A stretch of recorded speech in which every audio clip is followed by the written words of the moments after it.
अच्छा जी, अब हम this is video number 4 of week 14। तो मैं बात करना चाह रहा था कि अब हम ज़रा एंटरप्राइज़ डेटा वेयर हाउसेज़ के आर्किटेक्चर्स की बात करेंगे, ठीक है?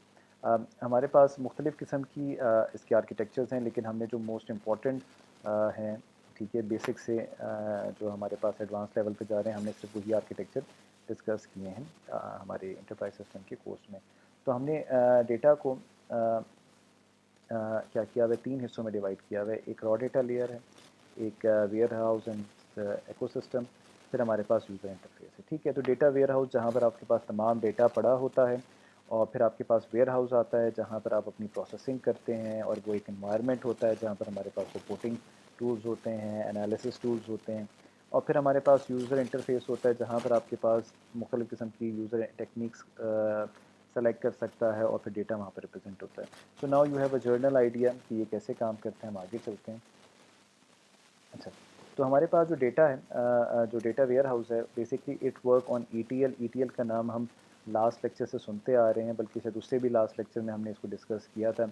ETL stands for extract, transform and loading, ठीक है। तो हमारे पास मुख्तलिफ़ किस्म के सोर्सेज होते हैं, तो मुख्तलिफ सोर्सेज से डेटा को एक्सट्रैक्ट करना, उनको एक स्ट्रक्चर स्टैंडर्डाइज फॉर्म में ट्रांसफॉर्म करना, और फिर डेटा वेयर हाउस में लोड करना, ये हमारे पास ईटीएल का काम होता है, ठीक है। तो हमारे पास जैसे यहाँ लिखा हुआ है कि एक अम्ब्रेला है जो आपके पास डेटा इंटीग्रेशन का काम करता है, इसमें मैनिपुलेशन करता है, ताकि बिफोर आपके पास कोई चीज़ डेटा वेयर हाउस में डाली जाए, उससे पहले तमाम उसमें काम कर सकता है, ठीक है। तो these tools operates between raw data layer and warehouse, ठीक है। तो आपको अब समझ आ गई होगी कि रॉ डेटा तो आ गई है ना, उसको एक स्टैंडर्डाइज फॉर्म में कन्वर्ट करने के लिए हमारे पास ईटीएल आएगा।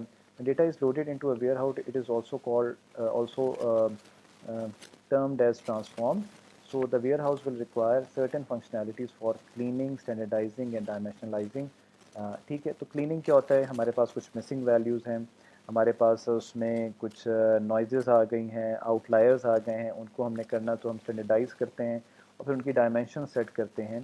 डायमेंशंस बेसिकली ये होती है कि हमने डेटा को किस पॉइंट ऑफ व्यू से देखना है। आगे जब हम क्यूब को देखेंगे तो हमें डायमेंशंस का क्लियरली पता चल जाएगा। These and other factors will determine architecture complexity. ये जितने ज़्यादा इसमें हम एफर्ट करेंगे तो हमारे पास आर्किटेक्चर की कॉम्प्लेक्सिटी भी बढ़ेगी, ठीक है।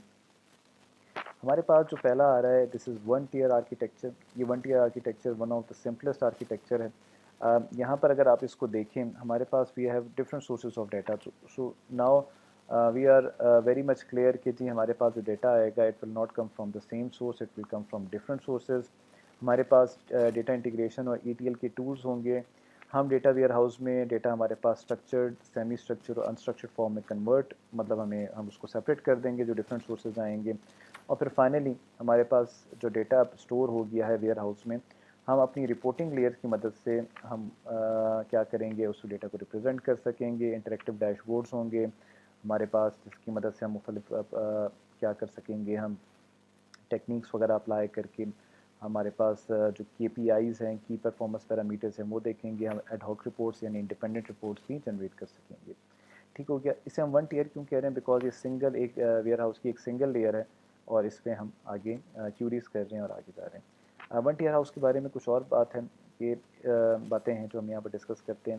हमारे पास जो स्टोरेज कैपेसिटी है, अगर 100 GB से ज़्यादा चली जाए, अब तो ये 100 GB तो कुछ भी नहीं है, हम टेराबाइट्स की अगर बात करें तो बेहतर है।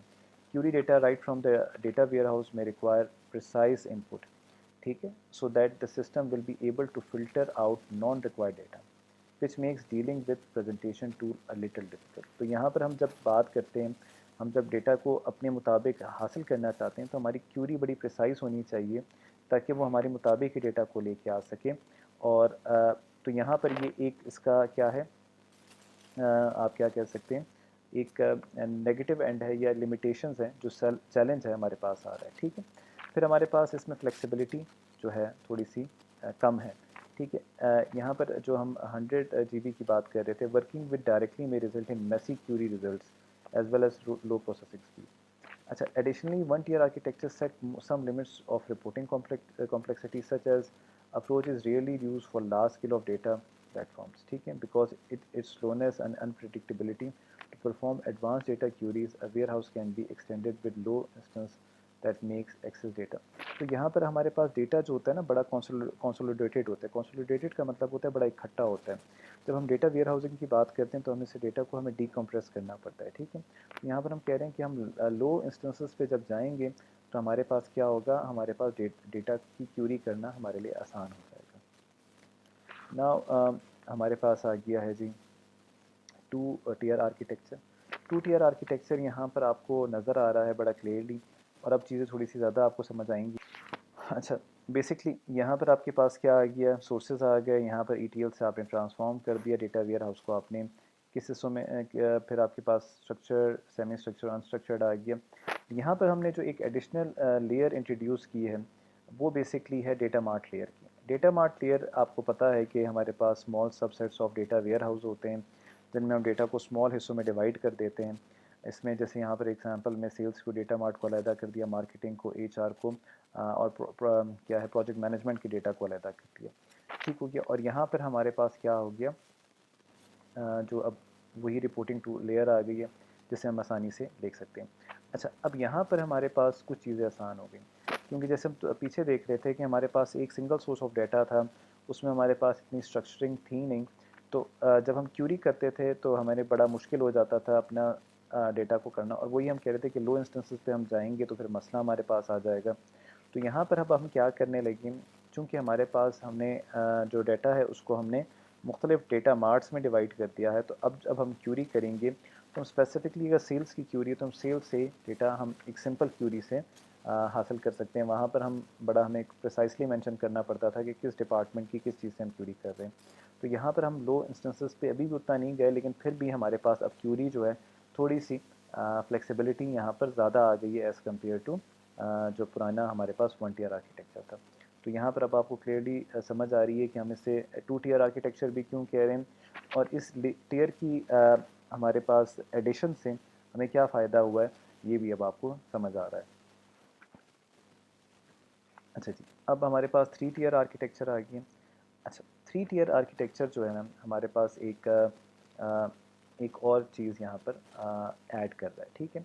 हमारे पास अब तो आ गया जी एक एंटरप्राइज डेटा वेयर हाउस की लेयर आ गई, फिर आपके पास डेटा मार्ट की लेयर आ गई है, देन वी हैव ओलैप लेयर, ठीक है। तो ये हमारे पास 3 टीयर आर्किटेक्चर हो गया। ओलैप है क्या? ओलैप बेसिकली ऑनलाइन एनालिटिकल प्रोसेसिंग है, ओलैप हम इसे कहते हैं। इसमें हमारे पास क्यूब्स होते हैं। तो थोड़ी देर पहले भी मैंने कहा था क्यूब्स को हम आगे जाके देखेंगे जिधर हम डायमेंशंस की बात कर रहे थे। Cube is a specific type of database that represent data from multiple dimensions, ठीक है। हमारे पास मल्टीपल डायमेंशंस से डेटा को रिप्रेजेंट करता है, ठीक है। तो यहाँ पर हमारे पास एनालिसिस बड़ी क्लियर हो जाती है, हम चीज़ों को बड़ी अच्छी तरह एनालाइज कर सकते हैं। Why relational database represent data in just 2 dimensions, think of Excel and Google sheet, ठीक है। आपके पास सिर्फ 2 ही डायमेंशंस होती हैं आपके पास, लेकिन यहाँ पर हम डेटा को मुख्तलिफ डायमेंशन से कर सकते हैं, ठीक है। आपके पास एक तो होती है कॉलम होता है, एक आपके पास रो होता है, लेकिन यहाँ पर जो 2 डायमेंशंस की बात कर रहे हैं ना, तो वो तो एक रो और कॉलम आपको समझ आ गई, लेकिन अगर हम क्यूब की बात करेंगे तो हमें मुख्तलिफ तरीके से रिप्रेजेंट करता है। ये हमारा देखते हैं कि हमारे पास ये डायमेंशन कैसे हैं। अब यहाँ पर आपके पास एक क्यूब है, आपको नज़र आ रहा है कि ये क्यूब स्ट्रक्चर में, अब जो ये क्यूब है आपको यहाँ पर मैं एग्जांपल पढ़ लेता हूँ फिर मैं आपको समझा देता हूँ, ठीक है। As you can see the cube add dimension to the data, आपके पास multiple dimension, you may think of multiple Excel tables combined with each other. The front of the cube is usually 2 dimensional, जैसे आपके पास ये है, where reason Africa Asia, ठीक है, specified vertically while sales numbers and dates are written horizontally, ठीक है। आपके पास ये आ गया सेल आ गई ऊपर, जैसे 190 है, नीचे डेट लिखी हुई है। अच्छा, where sales are segmented by routes and bottom specify the time periods, that is known as multi-dimensional। अच्छा, अब यहाँ पर इसे हम क्यूब क्यों कह रहे हैं?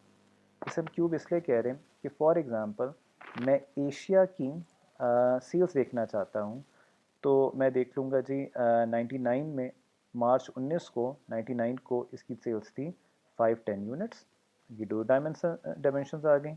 मैंने ईयर से कितना गेट किया, मैंने सी से कितना उसको गेट किया, फिर अगर मेरे पास ग्राउंड था तो मैं ग्राउंड पर कैसे रेल से गया, रेलवे से गया या मैं रोड पे गया, और यहाँ पर ये तो मेरे पास अब देखें ना और भी डायमेंशंस ऐड हो गई हैं।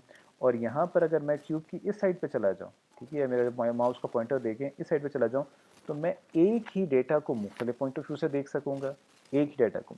और अगर मैं बैक एंड पे चला जाऊँ तो मैं और कर सकूँगा, मैं इस साइड पे चला जाऊँ back. So now we do not have only two dimensions, तो यानी मैं एक डेटा यूनिट को मल्टीपल डायमेंशन से एक साथ देख सकूँगा। So that is the benefit of introducing cube. और क्यूब को रिप्रेजेंट करने का फ़ायदा क्या है कि हम डेटा को बड़ी आसानी से मल्टीपल डायमेंशंस में डेटा को एनालाइज कर सकते हैं। ठीक है जी स्टूडेंट्स, यहाँ पर हमारे पास ये आज का लेक्चर ख़त्म होता है। मैं क्विक एक समरी देता हूँ। अच्छा, पहले तो ये हमें समझना है कि हमने पढ़ा क्या है। डेटा वेयर हाउसिंग का कॉन्सेप्ट बहुत इम्पॉर्टेंट है, ठीक है। इसलिए इम्पॉर्टेंट है बिकॉज ये आपको एक नई डायमेंशन देता है। बिजनेस इंटेलिजेंस, आर्टिफिशियल इंटेलिजेंस, ये आपकी कभी भी आप अचीव नहीं कर सकते अनटिल अनलेस आपके पास डेटा वेयर हाउस ना हो। तो हमारे पास इंटरप्राइज सिस्टम की जब हम बात करते हैं, और इंटरप्राइज सिस्टम की जब हम बात करते हैं, तो we talk about large organisation जिसमें हमारे पास मल्टीपल डिपार्टमेंट्स हैं और हमारे पास एक सिंगल डेटाबेस है, एक सिंगल रेपोजिटरी है इंटरप्राइज सिस्टम की जो से मैनेज कर रही है, ठीक है। और हमारे पास हर डिपार्टमेंट के लिए मुख्तलिफ व्यूज़ हैं जो अपने काम को मज़ीद बेहतर करने के लिए इंटरप्राइज सिस्टम को इस्तेमाल करते जा रहे हैं। ठीक हो गया। अब जब हमारे पास एक लार्ज अमाउंट ऑफ डाटा है तो हम अपने बिज़नेस को मज़ीद बेहतर बनाने के लिए हम क्या यूज़ कर रहे हैं, डेटा वेयर हाउसिंग के कॉन्सेप्ट्स को इस्तेमाल कर रहे हैं। तो इंटरप्राइज डेटा वेयर हाउस जो है आपको एक एक डायरेक्शन देता है, एक वे आउट देता है on the basis of which आप अपनी एफिशिएंटली प्रोसेसिंग कर सकते हैं, फ्यूचरिस्टिक डिसीजन ले सकते हैं, मार्केट ट्रेंड्स निकाल सकते हैं, अपने एग्जिस्टिंग काम को मज़ीद बेहतर कर सकते हैं। आप अपने बिज़नेस में क्या ऐसी प्रैक्टिसेस कर रहे हैं जो आपकी बिज़नेस को ग्रो नहीं होने दे रहा।